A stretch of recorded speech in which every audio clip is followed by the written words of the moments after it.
नमस्कार, राष्ट्रीय समाचार से मैं हूं जय सोनी और आप देख रहे हैं आपका पसंदीदा क्राइम शो गुनहगार कौन। ये वो मंच है जहां सच की परतें खुलती है, जहां सवालों के बीच छिपा होता है एक अनकहा सच, और जहां हर कहानी के पीछे तलाश होती है न्याय की। हर अपराध अपने पीछे छोड़ा जाता है कई सवाल, क्यों हुआ, कैसे हुआ, और सबसे अहम सवाल, किसने किया।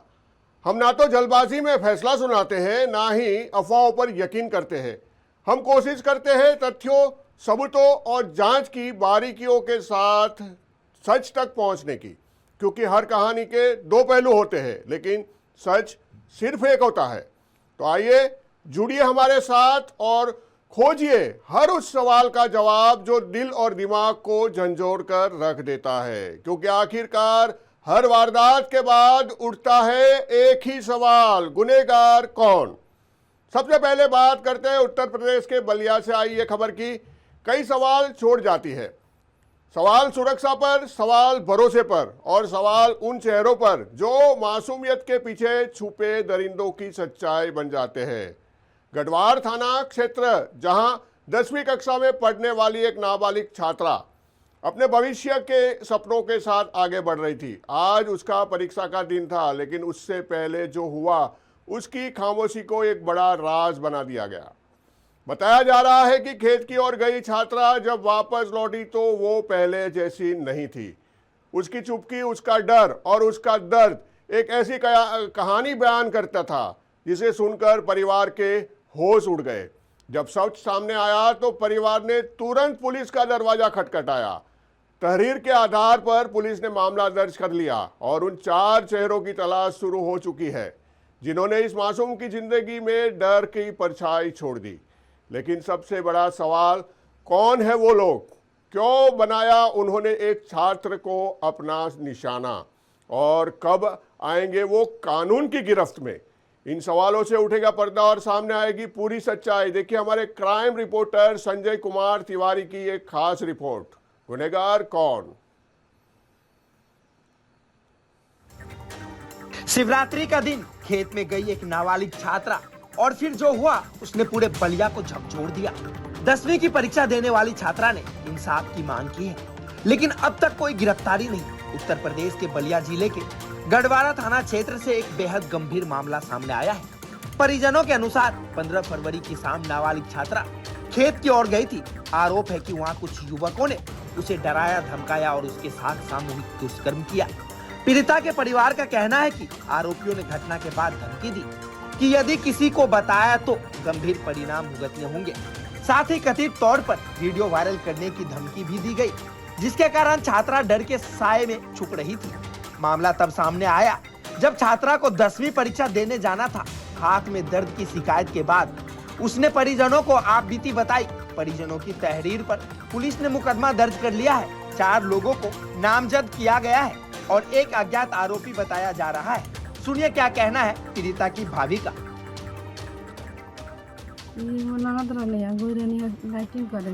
तो वो लाहिर लोग के लड़का 6 गो मिल के घींच के रेप कर दिया हम लोग। अच्छा। तो हम कुछ बतावत ना रहिए डर के मारे। तो हम दूसरा दिन उनका हाथ दर्द करे लागल है, तो बता रोए लगलिए, बतावे लगलिए भाभी हमसे ऐसे ऐसा भइल बा, ओहर के लड़का हमारे संग छेड़खानी कैला, सब बलात्कार कैला सब। तब हमने के जानने हैं जा जी। थाने पे शिकायत की थी आप लोग? थाना को हम शिकायत किए थे। हाँ। अच्छा, क्या उसके बाद क्या बता रही थी बच्ची? बता रहे थे कि हमको इंसाफ चाहिए, ये बस, और कुछ लोग। आज पेपर था, पेपर देने गए हैं। अच्छा, इस तरह की धमकियाँ भी मिल रही थी? धमकी मिल रही थी कि बता दोगी तो तुम्हारे भैया, पापा और सबको मार डालेंगे, हम 6 आदमी हैं, और वीडियो बनाए हो, वीडियो से वायरल कर देंगे। इस मामले में पुलिस अधीक्षक ओमवीर सिंह का कहना है कि सूचना मिलते ही पुलिस टीम ने घटना स्थल का निरीक्षण किया है। तहरीर के आधार पर मुकदमा दर्ज किया गया है और जांच जारी है। पीड़िता से विस्तृत बयान लिया जाएगा और जो भी दोषी पाए जाएंगे उनके खिलाफ सख्त कार्रवाई की जाएगी। आज अभी 3:30 बजे के करीब गढ़वार थाने पे एक व्यक्ति द्वारा ये सूचना दी गई थी कि उनकी नाबालिग पुत्री जो है कल 15 तारीख में शौच करने गई थी इसी गांव में जहां हम खड़े हुए हैं। बहादुरपुर कारी में। जब वो शौच करने आई थी तो गांव के ही 4 लड़कों का नाम लिया गया है, एक अज्ञात बताया गया है। इनके द्वारा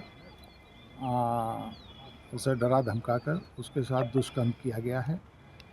इस सूचना पर घटनास्थल का निरीक्षण करने के लिए आए हुए हैं सब, और जो भी यहाँ और लोग हैं उनसे भी बातचीत करने का प्रयास किया जा रहा है, और जो भी सुसंगत साक्ष्यों का संकलन करते हुए इसमें जो भी लोग इन्वॉल्व होंगे उनके विरुद्ध कठोर कार्रवाई की जाएगी। एक तरफ बोर्ड परीक्षा की तैयारी कर रही छात्रा, दूसरी तरफ न्याय की लड़ाई। सवाल यह है, क्या नाबालिग बेटियां सुरक्षित है? धमकी और डर के माहौल में कितने मामले दबा दिए जाते हैं? और सबसे बड़ा सवाल, अब तक किसी की गिरफ्तारी क्यों नहीं? जब डर इंसाफ से बड़ा हो जाए तो समाज को आईना दिखाना चाहिए। बलिया की यह घटना सिर्फ एक केस नहीं, हमारी व्यवस्था की परीक्षा भी है। राष्ट्रीय समाचार के लिए बलिया से संजय कुमार तिवारी की रिपोर्ट। अंधविश्वास जब इंसान के दिमाग पर हावी हो जाता है तो इंसानियत हार जाती है और हैवानियत जीत जाती है। झारखंड के पश्चिमी सिंहभूम जिले का एक छोटा सा गांव कुरासाई कलिया, जहां सब कुछ सामान्य दिखता था, लेकिन इसी गांव में एक परिवार के खिलाफ ऐसा खौफनाक फैसला लिया गया जिसने पूरे इलाके को दहला दिया। डायन बिसाई का आरोप और फिर एक परिवार को बना दिया गया निशाना। आरोप है कि गांव के कुछ लोगों ने मिलकर एक महिला और उसके मासूम बच्चे को आग के हवाले कर दिया, जबकि पति कोल्हान सिलू जिंदगी और मौत के बीच जंग लड़ रहा है। जब आगे की लपटें उठी तो सिर्फ एक घर नहीं जला, बल्कि जल गई इंसानियत, जल गया भरोसा और जल गई वो सोच जो आज भी अंधविश्वास की बेड़ियों में जकड़ी हुई है। मृतकों की पहचान ज्योति सिंकू और उनके मासूम बच्चों के रूप में हुई है। पुलिस के अनुसार इस वारदात में गांव के 4 लोगों समेत कुछ महिलाओं की भूमिका सामने आई है और अब पुलिस इस पूरे मामले की जांच में जुटी है। लेकिन सबसे बड़ा सवाल, क्या अंधविश्वास के नाम इंसान की जान लेना जायज़ है? कौन है वो लोग जिन्होंने खुद को कानून से ऊपर समझ लिया और कब मिलेगा इस परिवार को इंसाफ? इन सवालों से उठेगा पर्दा और सामने आएगी पूरी सच्चाई। देखिए हमारे क्राइम रिपोर्टर इंद्रजीत सिंह की ये खास रिपोर्ट, गुनहगार कौन?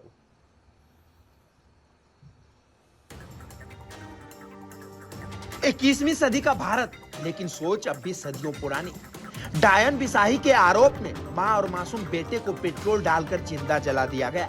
झारखंड के चाईबासा से आई ये खबर रूह कपा देने वाली है। झारखंड के पश्चिमी सिंहभूम जिले के कुमाररुंडगी थाना क्षेत्र अंतर्गत कुदासाई कलाइया गांव में अंधविश्वास की आड़ में एक परिवार को निशाना बनाया गया। डायन बिसाही के आरोप में ग्रामीणों ने महिला ज्योति सिंकू और उसके मासूम बेटे को पेट्रोल डालकर जिंदा जला दिया। पति कोल्हान सिंकू इस हमले में गंभीर रूप से झुलस गए हैं। बताया जा रहा है कि बुधवार सुबह करीब 6:10 पर गांव के 4 लोगों और कुछ महिलाओं ने मिलकर इस वारदात को अंजाम दिया। घटना के बाद इलाके में दहशत और सन्नाटा पसरा है। सूचना मिलते ही पुलिस अधीक्षक अमित रेणु के निर्देश पर अनुमंडल पुलिस पदाधिकारी के नेतृत्व में एक विशेष टीम गठित की गई। पुलिस ने मौके पर पहुंचकर दोनों शवों को कब्जे में ले लिया और पोस्टमार्टम के लिए चाईबासा सदर अस्पताल भेजा। त्वरित कार्रवाई करते हुए पुलिस ने 4 आरोपियों को गिरफ्तार कर लिया है। मामले की विधिवत जांच जारी है। वो ओनी करमाली को एक सूचना मिला कि कलाया गांव में एक परिवार के को जला के मार दिया। डायन के आरोप में पत्नी को और एक बच्चा को मार दिया गया है। इस सूचना पर तुरंत कार्रवाई करते हुए ओनी मिलन करमाली द्वारा तुरंत कार्रवाई करते हुए सबको सूचना देते हुए पाले निकल गया था। इसके बाद वरीय पदाधिकारी को सूचित किया गया और पुलिस अधीक्षक महोदय के निर्देश के आलोक में मैंने एक टीम गठित कर तुरंत घटनास्थल जाकर विधि सम्मत कार्रवाई करना प्रारंभ किया गया। यह घटना झारखंड के ग्रामीण क्षेत्रों में अब भी जिंदा है। अंधविश्वास और डायन प्रथा की भयावह सच्चाई को उजागर करती है। कानून सख्त है, लेकिन क्या जागरूकता अभी भी कमजोर है? कब तक अंधविश्वास के नाम पर मासूम जिंदगियां यूं ही जलती रहेगी? क्या समाज और प्रशासन मिलकर इस कुप्रथा को जड़ से खत्म कर पाएंगे? डायन नहीं, अज्ञानता असली अपराधी है। जब तक सोच नहीं बदलेगी, तब तक ऐसी आग निर्दोष जिंदगियों को जलाती रहेगी। राष्ट्रीय समाचार के लिए ब्यूरो रिपोर्ट चाईबासा।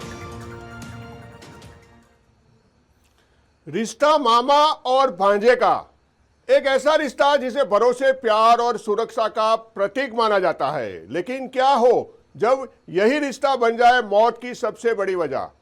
उत्तर प्रदेश के रामपुर के स्वार से आई यह खबर रिश्तों को झंझोर कर रख देने वाली है। कोतवाली स्वार क्षेत्र के खोद कला गांव में एक मामा पर आरोप है कि उसने अपने ही चचेरे भांजे की जिंदगी छीन ली। गांव की शांत गलियों में उस वक्त सनसनी फैल गई जब इस वारदात की खबर आग की तरह फैल गई। हर कोई हैरान था, हर कोई यही पूछ रहा था, क्या ऐसा हुआ कि एक अपने ही ने अपने आप का खून कर दिया? बताया जा रहा है कि परिवार के भीतर लंबे समय से तनाव का माहौल था। शक, विवाद और रिश्तों में बढ़ती दरारें धीरे धीरे एक खतरनाक मोड़ ले रही थी। और फिर एक दिन गुस्से और शक ने मिलकर एक ऐसी घटना को जन्म दिया जिसने पूरे गांव को हिलाकर रख दिया। घटना के बाद गांव में मातम पसरा है, परिजनों का रो कर बुरा हाल है। वहीं पुलिस ने आरोपी को गिरफ्तार कर लिया है और अब सबसे पूछताछ की जा रही है। लेकिन यहाँ पर भी सबसे बड़ा सवाल, क्या शक इतना खतरनाक होता है कि रिश्तों का ही अंत कर दे? क्या गुस्से ने इंसान को हैवान बना दिया? और आखिर इस रिश्ते के खून का असली गुनहगार कौन? इन्हीं सवालों से उठाएगा पर्दा हमारे इस खास कार्यक्रम में रिपोर्टर हमारे अफजल अहमद की ये खास रिपोर्ट, गुनहगार कौन।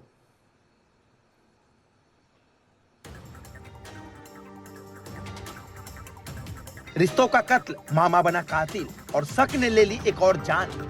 रामपुर के स्वार से आई ये वारदात आपको अंदर तक झकझोर देगी। उत्तर प्रदेश के रामपुर जिले के स्वार क्षेत्र के खौद काला गांव में रिश्तों को शर्मसार कर देने वाली घटना सामने आई है।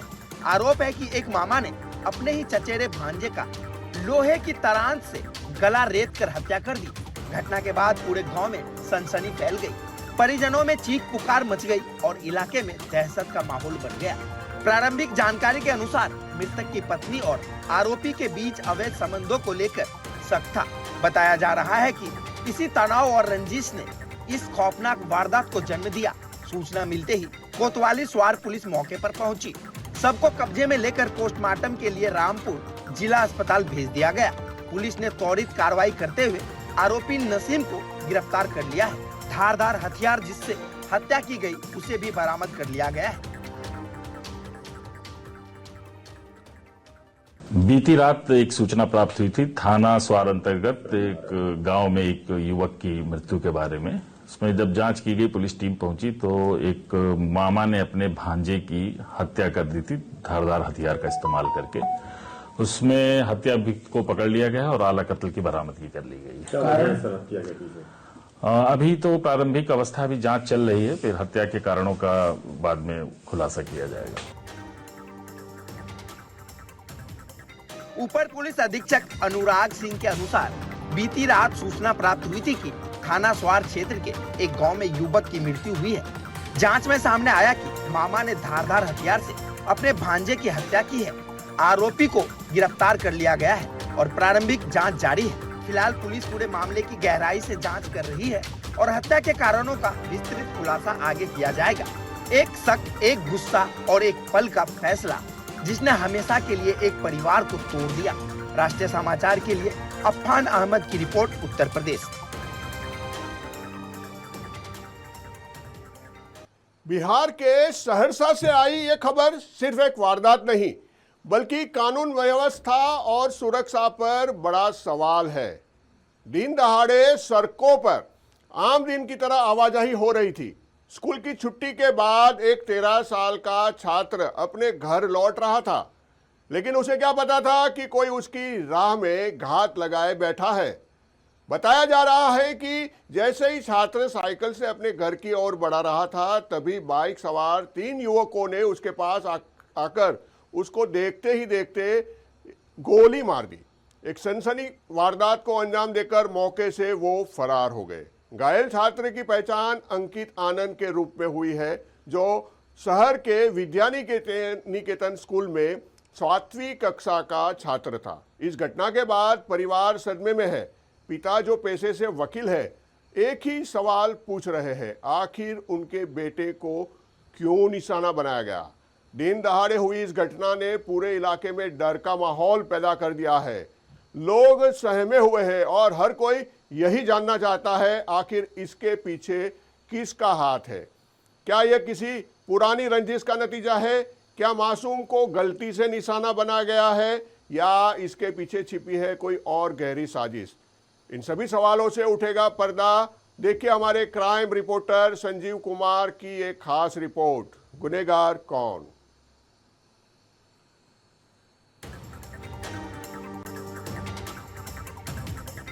साइकिल से स्कूल लौट रहा था 13 साल का मासूम। बस घर आधा किलोमीटर दूर था, लेकिन रास्ते में 3 बाइक सवार बदमाशों ने सिर में सटाकर गोली मार दी। सहरसा से आई ये खबर पूरे देश को झकझोर रही है। बिहार के सहरसा जिले के सिमराहा इलाके में एक स्कूली छात्र को दिन दहाड़े गोली मार दी गई। घायल छात्र की पहचान सहरसा नगर निगम वार्ड नंबर 4 के सिमराहा निवासी अनुज कुमार निराला के 13 वर्षीय पुत्र अंकित आनंद के रूप में हुई है। अंकित सहरसा शहर के विद्यानिकेतन स्कूल में 7वीं कक्षा का छात्र है। परिजनों के अनुसार रोज की तरह वह सुबह 10 बजे साइकिल से स्कूल गया था। दोपहर 3:30 में जब छुट्टी हुई तो उसके बाद वह घर लौट रहा था। इसी दौरान 3 अज्ञात बाइक सवार युवकों ने उसे रोका और दाहिनी ओर से सिर में सटाकर गोली मार दी। वारदात को अंजाम देकर आरोपी मौके से फरार हो गए। गंभीर रूप से घायल अंकित को पहले सहरसा सदर अस्पताल लाया गया। स्थिति नाजुक होने पर डॉक्टरों ने उसे हायर सेंटर रेफर कर दिया।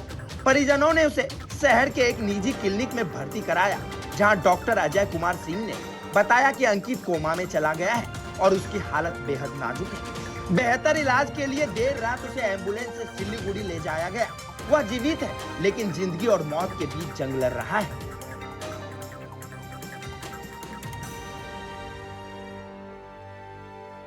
स्कूल से घर आ रहा था। सिमराहा चौक से पूरब 100 मीटर जिकिन यादव का घर है, वहाँ पे दुकान है लिट्टी समोसा का। वहीं पर जो है सुनने में आया कि एक राइडर गाड़ी पे 3 बदमाश था। उतर करके बच्चा साइकिल से आ रहा था, मेरा 2 लड़का वहाँ से आ रहा था। बड़ा लड़का आगे बढ़ गया था, छोटा वाला पीछे था। उसको पकड़ करके और पीछे से यहाँ पे जो है इस साइड में गोली मार दिया। मार के बाद उसके बाद राइडर पे चढ़ के पूरब दिशा की तरफ भागा हुआ। क्या नाम है आपके लड़के का? अंकित आनंद नाम है स्कूल का। उम्र 13 साल है, 7वीं क्लास में पढ़ता है। क्या स्थिति है अभी बच्चे की? बहुत दयनीय है, बोलने की स्थिति में नहीं है। गोली लगा हुआ है, गोली अंदर में ही है, सर के अंदर में ही है। आपका क्या नाम हुआ? अनुज कुमार निराला, मैं पेशा से अधिवक्ता हूँ। इस बीच भ्रम की स्थिति तब पैदा हुई जब पुलिस की ओर से देर रात जारी एक प्रेस विज्ञापित में उसकी मौत की बात लिखी गई। हालांकि बाद में उस विज्ञापित को संशोधित कर स्पष्ट किया गया कि छात्र जीवित है। घटना के बाद सहरसा सदर डीसीपीओ आलोक कुमार और एफएसएल टीम मौके पर पहुंचकर जांच में जुटी है। 13 वर्षीय बालक को एक अज्ञात अपराधकर्मी द्वारा गोली मारकर गंभीर रूप से जख्मी कर दिया गया है। घटनास्थल का मेरे द्वारा अगल बगल लगे CCTV फुटेज के माध्यम से अपराधी को पकड़ने का प्रयास कर रहे हैं। जल्दी हम लोग गिरफ्तारी सुनिश्चित करेंगे। यहाँ पे एफएसएल की टीम भी आ गई है, DIU का टीम भी आ गई है, जो भी हमारी तकनीकी टीम है सब आकर के अनुसंधान में मदद कर रही है। जल्दी हम लोग काम करेंगे। सर क्या लग रहा है इसमें प्रथम दृष्टि जो है बच्चे की गोली मारी गई है? पता अभी नहीं चल पा रहा है, अनुसंधान के बाद ही पता चलेगा। सदर थाना अध्यक्ष सुबोध कुमार का कहना है कि मामले की जांच हर बिंदु पर की जा रही है और जल्द ही खुलासा किया जाएगा। पिता अनुज कुमार निराला, जो सहरसा सिविल कोर्ट में पिछले 7 वर्षों से अधिवक्ता है, उनका कहना है कि उनकी किसी से कोई दुश्मनी नहीं है। फिर आखिर किसने और क्यों इस मासूम को निशाना बनाया? क्या यह सुनियोजित हमला था? क्या किसी रंजिश की साजिश है? या फिर कानून व्यवस्था को खुली चुनौती। जब स्कूल से लौटता बच्चा भी सुरक्षित नहीं है तो सवाल सिर्फ एक परिवार का नहीं, पूरे सिस्टम की जिम्मेदारी का है। राष्ट्रीय समाचार के लिए सहरसा से संजीव कुमार की रिपोर्ट। प्यार, भरोसा और शादी, ये वो शब्द है जिन पर हर रिश्ता टिका होता है। लेकिन क्या हो जब यही प्यार एक खतरनाक साजिश बन जाए। सूरत से सामने आई ये कहानी किसी फिल्मी स्क्रिप्ट जैसी ही है। बल्कि हकीकत है कि जहां अमेरिका में रहने वाली एक एनआरआई महिला प्यार के नाम पर रचे गए जाल में फंस गई।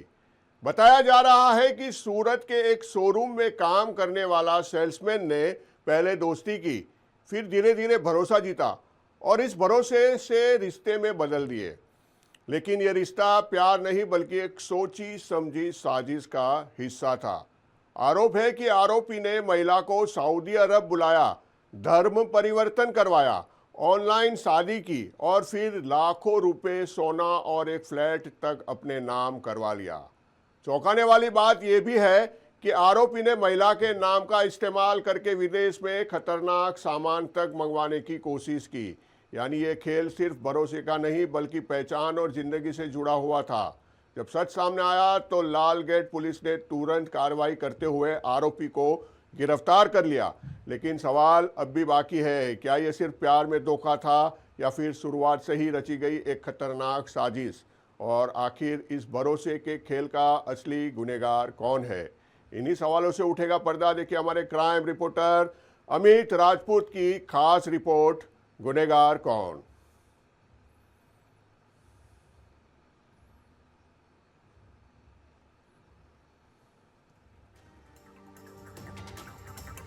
ऑनलाइन दोस्ती, विदेश में रहने वाली एनआरआई महिला सऊदी अरब में धर्म परिवर्तन और फिर लाखों रुपए, सोना और फ्लैट पर कब्जा। सूरत से सामने आई ये कहानी प्यार और भरोसे के रिश्तों पर बड़ा सवाल खड़ा करती है। सूरत से एक चौंकाने वाला मामला सामने आया है। अमेरिका में रहने वाली 40 वर्षीय एनआरआई महिला को सूरत के G3 शोरूम में काम करने वाले एक सेल्समैन ने पहले दोस्ती में फंसाया, फिर कथित तौर पर सऊदी अरब ले जाकर धर्म परिवर्तन कराया, ऑनलाइन निकाह किया और बाद में लाखों रुपए, सोना और फ्लैट हड़प लिया। पीड़िता मूल रूप से गुजरात की रहने वाली है और तलाक के बाद अपनी बेटी के साथ अमेरिका में रह रही थी। बताया जा रहा है कि साल 2024 की शुरुआत में उन्होंने सूरत के घोड़दौड़ इलाके में एक शोरूम से ऑनलाइन कपड़े मंगवाए। वही काम करने वाले एजाज सलीम पटेल ने उनका मोबाइल नंबर हासिल कर संपर्क बढ़ाया। जनवरी 2024 में जब महिला हैदराबाद आई तो आरोपी उनसे मिलने पहुंचा और कथित तौर पर फ्लैट की चाबी अपने कब्जे में ले ली। इसके बाद अप्रैल 2024 में आरोपी महिला को सऊदी अरब ले गया, जहां कथित रूप से उनका धर्म परिवर्तन कराया गया और मई में ऑनलाइन निकाह किया गया। आरोप है कि निकाह के बाद आरोपी ने अमेरिका जाने का दबाव बनाया। वीजा न मिलने पर उनसे पैसे की मांग शुरू कर दी। परिजनों के अनुसार धमकी देकर करीब 60 लाख रुपए ट्रांसफर करवाए गए। साथ ही 18 तोला सोना और हैदराबाद का लगभग 50 लाख रुपए कीमत का फ्लैट भी अपने कब्जे में ले लिया गया। मामला तब और गंभीर हो गया जब आरोपी ने कथित तौर पर महिला की ईमेल आईडी हैक कर उनके नाम से अमेरिका में ऑनलाइन गन ऑर्डर कर दी। यूएस पुलिस जब महिला के घर पहुंची तो उन्हें इस साजिश का अंदेशा हुआ।